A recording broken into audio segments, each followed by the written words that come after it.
স্বামী স্ত্রী উভয়ে যদি ধৈর্যশীল না হয়, সবরকারী না হয়, হুটহাট রিয়াকশন করে ফেলে, কখনো দাম্পত্য জীবনে সুখী হওয়া সম্ভব নয়।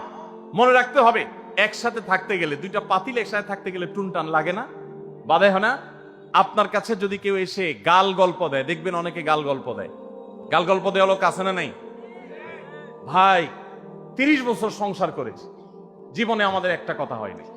ডাহা মিথ্যুক, এ লোক ডাহা মিথ্যুক। আপনার 50 বছরের সংসারে কোনো বিষয় হয় না। হ্যাঁ, ঝগড়া করেন না, সেটা ভিন্ন বিষয়, কিন্তু ভিন্ন মত হবে না, দ্বিমত তৈরি হবে না, নিজেদের মধ্যে ভুল বোঝাবুঝি তৈরি হবে না, একবারও হবে না জীবনে, অসম্ভব। মুহাম্মদ সাল্লাল্লাহু আলাইহি সাল্লামের ঘরে যদি হয়ে থাকে, আলী রাদিয়াল্লাহু তাআলা ফ্যামিলিতে যদি হয়ে থাকে, সাহাবীদের ঘরে ঘরে যদি হয়ে থাকে, আপনি কে? মনে রাখবেন, এই সমস্ত ডাহা মিথ্যা কথা শুনে আপনি চিন্তা করেন, হায় হায় রে, তাহলে আমার বউটা এত ডাইনি। আর মহিলা চিন্তা করে, আমি স্বামীটা এত অমানুষ, কত বড় ডাকাত। দেখো, তারা স্বামী স্ত্রী জীবনে কোনো কথা হয় না, আর আমার স্বামী ডেইলি একবার মা বাপ তুলে না গালি গালাজ করলে তার পেটে ব্যথা হজম হয় না। এই সমস্যাগুলো আছে না নাই? ভাইরা আমার, সবর করার জন্য, সবর করা সহজ হবে আগে থেকে যদি প্রস্তুত থাকেন যে এই সমস্যা হবে।